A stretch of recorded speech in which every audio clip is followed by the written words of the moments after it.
G'day, friends. This is Archangel. There is a new male-controlling tactic on the block. Apparently, males need female interaction for their very health. Yeah, but no. To flush out the bowl here, we have to understand the interactions between the sexes. You see, it's like this. We have two sexes in the animal Homo sapien. These two sexes are suspicious of one another, yet they interact under duress. And the sexes interact for two main reasons: necessity and recreation. The first reason, necessity, means for mutual survival and practical assistance, such as division of labor. The second reason for the sexes' interaction is recreation, meaning chemical reward, which causes emotional excitation and physical pleasure. Because males get temporary chemical highs and brief emotional fulfillment from positive interaction with females, and females get chemical highs from seeing males try to court and impress them, and they receive emotional currency from feeling desirable, and her desirability is reflected in the actions of thirsty males fighting for her approval, while she sits back and sucks in male attention like a psychotic Hoover vacuum, and then decides who tickles her fancy like an employer thumbing through employment applications. Either way, there is one constant. When the sexes interact for recreation, they use the other as an object for personal pleasure and self-image bolstering, aka ego stroking. Romance and courtship or dating is purely interaction for recreation. Neither sex needs to be interacting romantically to satisfy survival. So individuals enjoying the mingling of male and female energies and enjoying the excitation and release of chemical intoxicants that their boy or girl toy releases within their head when they flirt and kiss and chase one another is recreation. Sexual relations strictly to produce offspring, or the dividing of daily chores such as child tending and vegetable harvesting versus village building and bear hunting, this is cooperation out of necessity. Romance, dancing, kissing, this is mingling for fun. This is recreational interaction. And yes, many people get so hooked and addicted to the recreation chemicals and highs that leisure and amusement turns into necessity for them, and they literally need that next fix for their survival, and thus the thirst or codependency sets in. But you see, we are already under duress to interact with each other in the first place. So when one association loses its benefit, we pop out of the trance and wonder what we were thinking, being involved with this person at all. That is, until the next need or want comes along, and we succumb to the trance of interaction with the opposite sex once again. We are like zombies popping in and out of trance as we move from association to association with the opposite sex, a sex that we might not interact with if we did not need one another for procreation or want one another for physical and emotional excitation. It's curious that this existence, whatever its machinations or origins, has to compel the interaction between the sexes with the carrot and the stick. This life has us in a headlock, saying you have to interact if you want to produce offspring. Then they tempt us with candy, promising pleasure and excitation from romanticizing male-female relations and chasing flirtation and sex as recreation. No matter how you look at it, male-female interaction is done under pressure, not free will, divorced of duress. Really, seriously, think about this. We have to be tricked or threatened into interacting with the opposite sex. What does that say about our mixing of matter and antimatter? That it is written in the stars' romance, or disaster waiting to happen? Anyhow, take recreational interaction. Yeah, it's adrenaline and heart palpitations for a few weeks. But inevitably, the expiration date comes and goes. The chemicals sour or dry up, and then what you are left with is hostility and nagging. Thus, when any positive association turns into a negative liability, both sexes look for the next association, the next rush of recreation from a strange person who has that new car smell. That is, until their expiration date passes, the novelty is worn off and it's back to square one. Hostility and snarkiness from that female that just keeps coming around. When it comes to recreational interaction, it's not so much that we desire romance for the benefit of the other party, so much as we desire the effects the opposite party has on us. Both sexes desire the physical excitement and emotional validation, yet in a paradigm where males chase and females choose, hence females control recreational interaction, and thus females willingly auction off their attention towards males in exchange for protection and provision. Necessity and recreation. This is the interaction between the sexes since time immemorial. Both constitute the cycle of humanity, which starts with trade and barter, males providing protection and provision in exchange for attention and reproductive access from females. Next, we throw in the recreation of interaction, which then becomes legislated through religion or societal norm into traditional conservatism, meaning family and marriage. Then, when a society attains wealth and technology, females see their chance to ditch the old constrictive family constructs, and this is feminism. Then, eventually, feminism will precipitate collapse, as there is no longer need for interaction, especially recreational interaction, which has become too toxic. So men reject devaluation and abuse, after which societies collapse and everything starts at barter once again. It's cyclical. There is not, nor has there ever been, harmony between the sexes. There is interaction under duress, chasing chemical courtship highs, and emotional validation, as well as being driven by reproductive imperatives and mutual survival through cooperation and division of labor.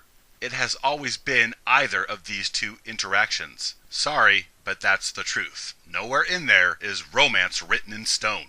Again, consider this point. We, the human sexes, are made to interact under coercion. We have been tempted with orgasms and adrenaline, oxytocin and serotonin, dopamine, endorphins, heart palpitations. And this is the sweet part, tempting us with the carrot.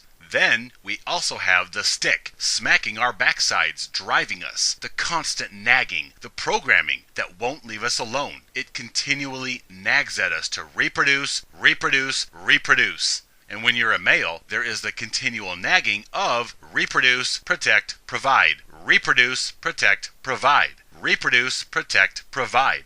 And early indoctrination nails this coffin shut, and males indeed spend their lives looking to reproduce, then protect, and provide for females. Curious that nature and or creator has to manipulate us with candy into playing with each other at all. And yet, when the drug highs and emotional validation has worn off and folks are thinking clearly, these sexes view the other with suspicion, even contempt, like they are a completely different species.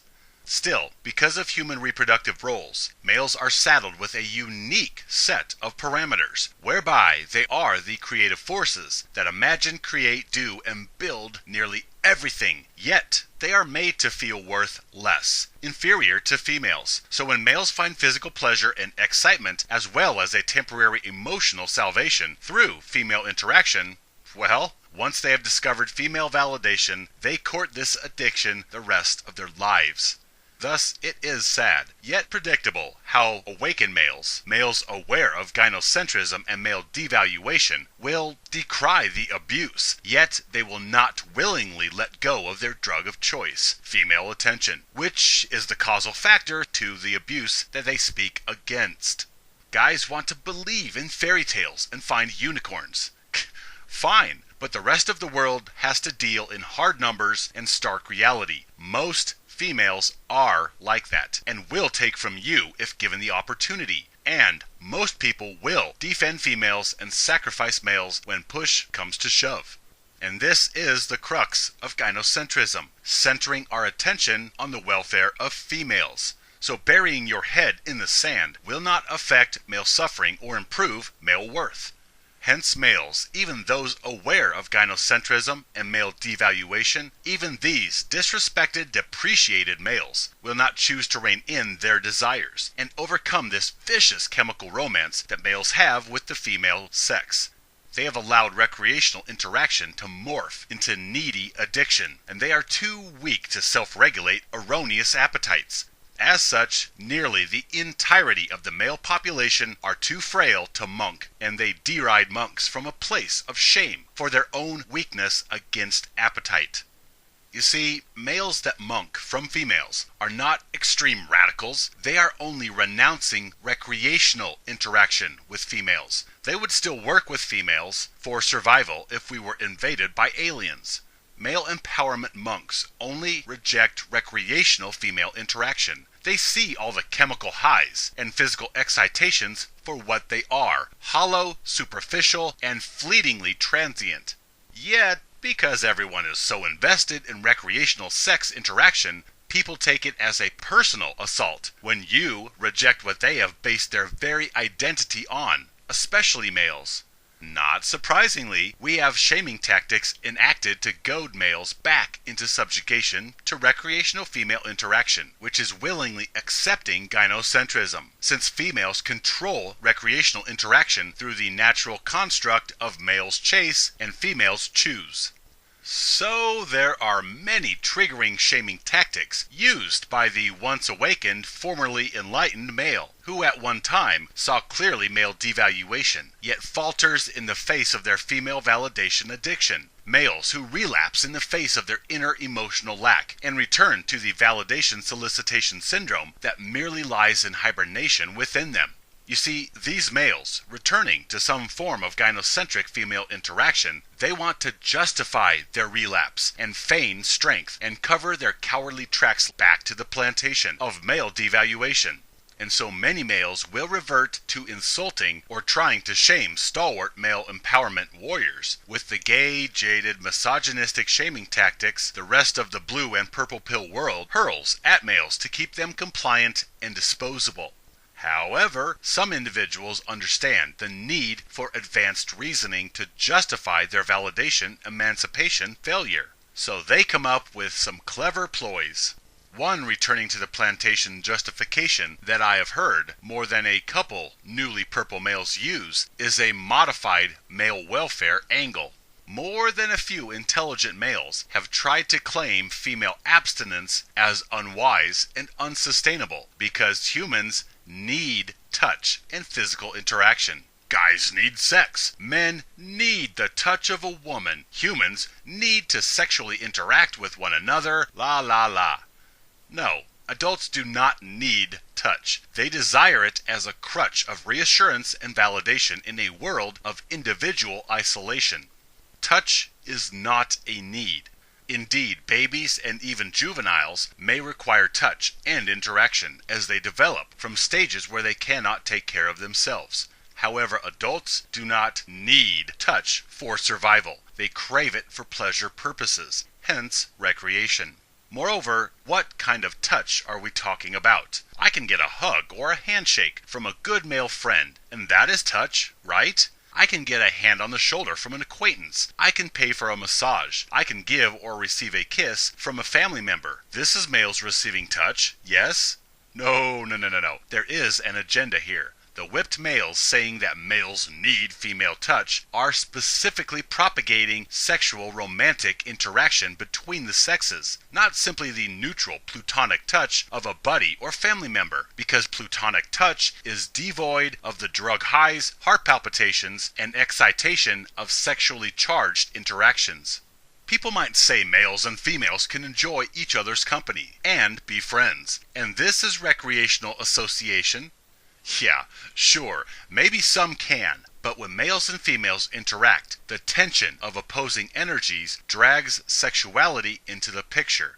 Or females will pull the same shaming tactics and mother fragility cards that they do on everyone else. So true friendships are usually same-sex, such as girlfriends or male best buddies. Friendships work when sexuality is taken out of the equation. So when we discuss recreational male-female interactions, it is wholly sexual and romantic in some way. There is a very specific scheme in play here. And why, according to the gynocentrically entrained, do males need female touch? Why, their very health and emotional well-being depends on it. I mean, for the love of Anubis's doggy treats, we are trying to save male lives here. They absolutely require female romantic sexual recreational interaction. Males need females, stat. It is so transparent. This claim is simply addicts conjuring justifications to further solicit their addiction. It is so painfully obvious that we have female validation-addicted men proffering a want as a need, as a requisite to survival. No, males do not need sexual touch, but vagina addicts do. Yet, more than a few males will buy into this propaganda and take this weak cheeseball fear-mongering excuse as reasoning to go back to female subjugation for necessity's sake, because species survival demands procreation with females. And now, males' very sanity, health, and survival depends on their recreational interaction with females. Males need emotional and physical validation from females. Males need female touch for health, sanity, etc. Holy guacamole! Now, recreation has turned into mortal requirement. Oh dear Lord! Males not messing with females is a dire matter of life and death. If you won't chase romance and female validation for yourself, do it for your loved ones. Do it for God and country. Please, for the love of humanity! Are you starting to see a theme here? Our gynocentric world predicates every aspect of male existence to be absolutely dependent upon females' grace. Females birthed you, then they suckled and raised you. Now they are smarter and superior to you, and they hold the keys to salvation itself through the validation they afford you. And furthermore, we have this state-of-the-art, cutting-edge discovery that females also hold the keys to male health and sanity through the recreational touch and attention that they grace upon males. Wow! Golly gee, Batman! Females really are everything, aren't they? I bet the flying spaghetti monster did not see that one coming. We are so gynocentric, so male devaluing. We are so steeped with female exaltation that we earnestly pretend and actually believe that life, the world, and male salvation lies with the human female. Because females are already perfect in a state of grace, whereas males are vile and evil and in need of redemption from their disgusting existence. Males are led to believe that they are helplessly dependent on female interaction for their very existence. And now we have claims that male health and sanity depends on it. And thus Monk or Mgtow is not only extreme radical hatred, but it is also unwise. That is why these purple cop-outs, heading back to the plantation because they are too weak to stave off their thirst, will cite studies conducted within a gynocentric system, studies supporting males needing female interaction, studies conducted within a gynocentric system, which means there is a gynocentric agenda to inflate female importance. So they will cite scientific research or psychological papers or pull numbers to back them up that males are healthier, happier, and more sane when they romantically service females. Yet again, there is agenda, because this research is conducted in a gynocentric environment with gynocentrically entrained people who have gynocentric beliefs. How, in any way, is this fair, neutral, and unbiased? It's not, because these researchers already surmise that females are better than sliced bread and males. So they look for results that back the female elevation that they live by. And they skew numbers and fearmonger in attempts to make males think that their lives or health or sanity depends on female interaction.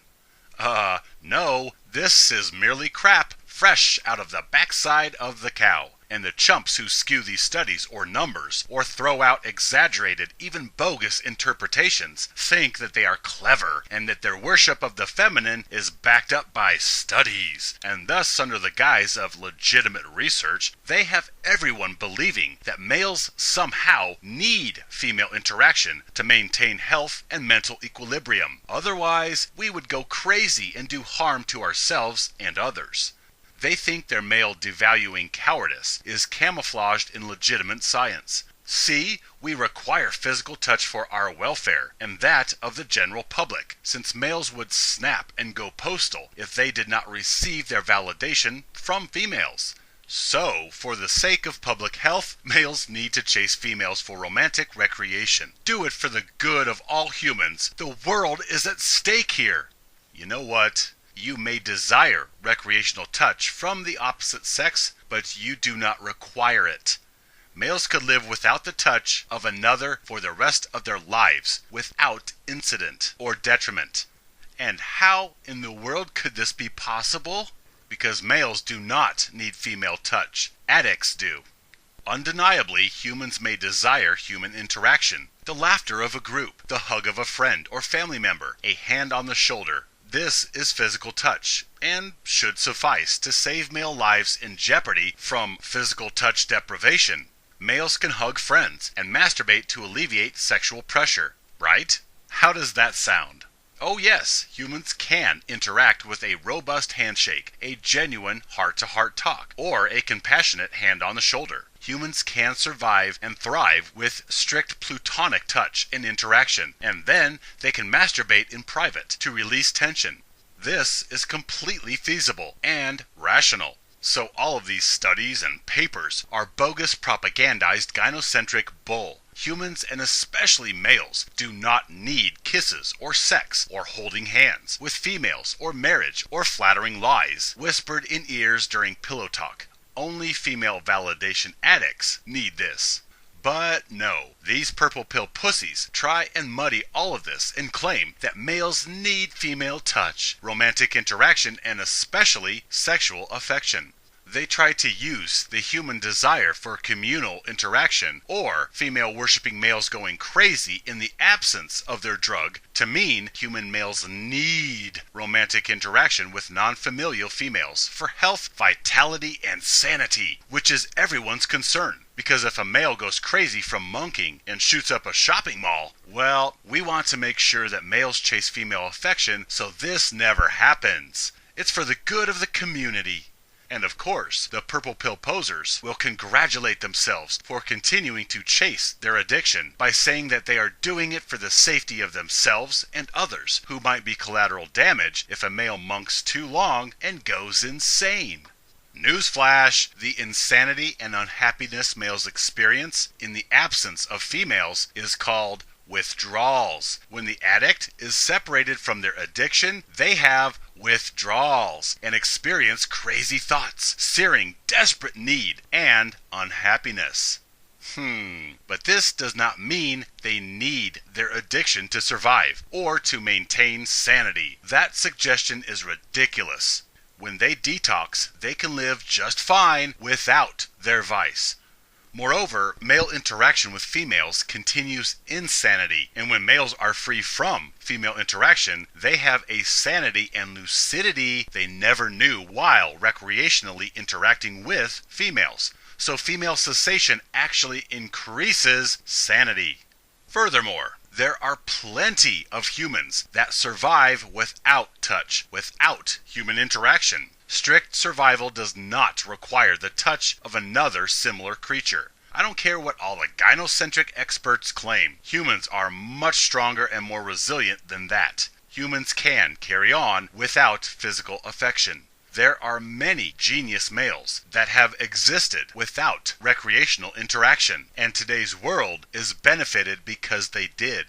There are other groups of people or sects of persons, such as nuns or monks, that survive entire lifetimes without physical affection or recreational interaction with the opposite sex, and they are not out killing everyone or chewing off their fingers because they've gone loco. They are getting along just fine, living to ripe old ages without recreational gender interaction.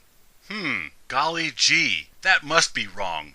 However, the addict will of course assert that a nun or monk's quality of life is hampered within such a monotonous paradigm. But if you ask these people if their life was miserable and wasted because they did not indulge in physical touch like the rest of this pathetically addicted world, they will say no. Actually, their lives were full and rich, spent in the service of others or personal advancement of self, which is something that hedonists and validation codependents could not possibly understand, as they go around justifying their addiction with flimsy reports that human males need romantic touch and sexual release.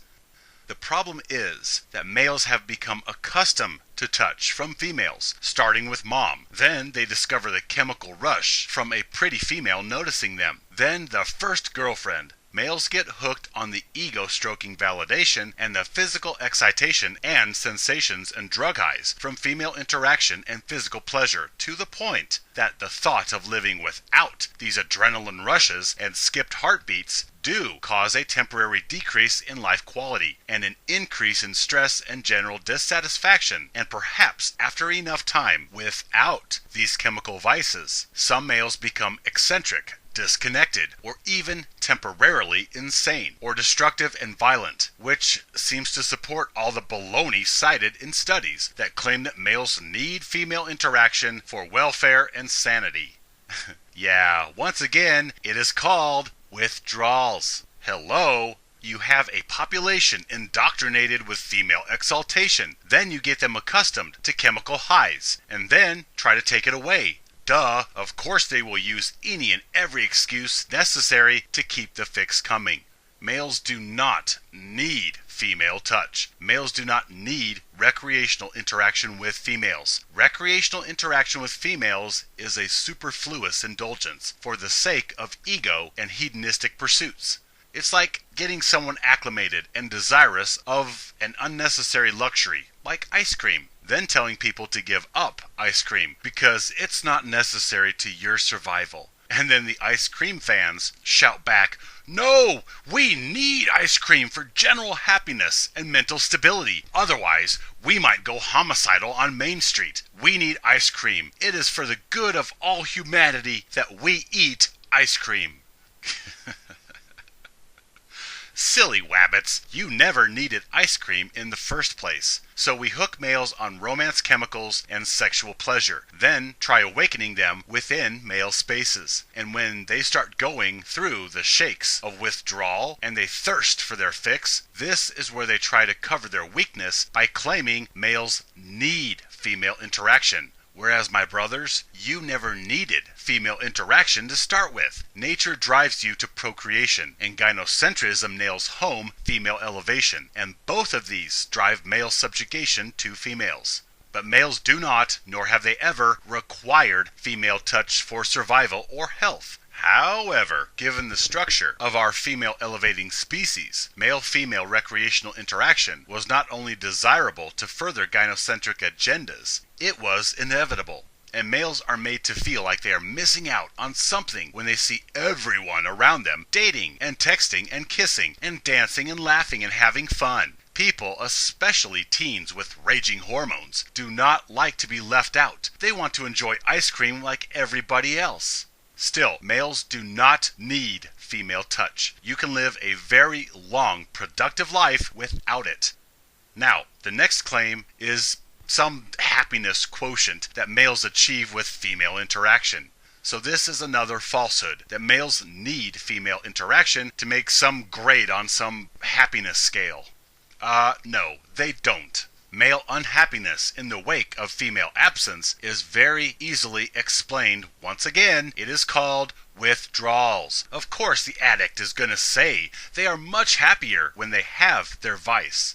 Yet, in reality, many males are unhappy from interaction with females. Look at the male wreckage of female manipulation. From males broken-hearted, to males mocked and demeaned, to males tortured in divorce and child custody cases, all the way to males' general state of usury and discardation by females and a gynocentric populace. No, males do not need females for touch or happiness. You sad little pandering addicted males that have a taste for female attention and validation, you preach males needing female touch because you can't see life without your addiction. Fine, go back to the Matrix already. Quit spreading your purple pill bull in male spaces. So many former stalwart male warriors have turned tail and run back to the servitude, using the males need female interaction for happiness, health, and sanity argument, thinking that this will hide their weakness and thirst beneath the almighty veil of science. And they come here preaching these falsities because they want their audience to send them back to the plantation with congratulations and blessings. Yeah, great. Go back. But why do you try to persuade males to go with you? Why do you try to proselytize other males into thinking that they need female interaction to have a robust, healthy life? No, you are a weak addict, and you want everyone to wish you well and tuck you into bed with a lullaby and a salute that you are doing the right thing. And getting others to join you simply bolsters your ego as being right, even heroic. So yes, for pack functioning, and in the event of, Armageddon, males may need to interact with females out of necessity, cooperation for mutual survival. But neither sex has ever needed recreational interaction with the other. My friends, stand with me. Live free.